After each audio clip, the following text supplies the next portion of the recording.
La France, sous haute surveillance économique, redoute une mauvaise note. La principale agence de notation pourrait annoncer ce soir une rétrogradation de l'indice français. Et on parle de Standard Poor's qui publiera sa décision aux alentours de 23 heures.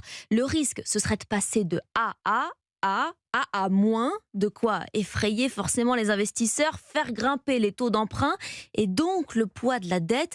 Barthélémy Philippe, pour éviter ça, la France joue les bons élèves. Oui, Bruno Le Maire a rencontré les analystes de l'agence pour leur détailler la trajectoire budgétaire de la France à l'horizon 2027. Bercy veut contenir la dette publique, près de 3 000 milliards d'euros actuellement, et réduire le déficit public à moins de 3% du PIB contre près de 5% aujourd'hui. Et puis, c'est loin d'être anodin, le gouvernement a gelé 1% des dépenses publiques prévues en 2023, soit près de 2 milliards d'euros.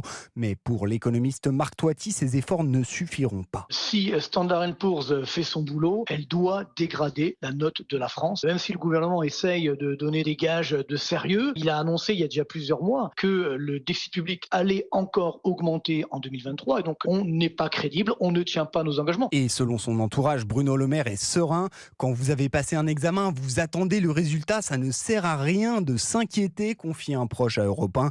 Quelle que soit la note, on appliquera notre stratégie sur les finances publiques, ajoute le même conseiller. Barthélémy Philippe.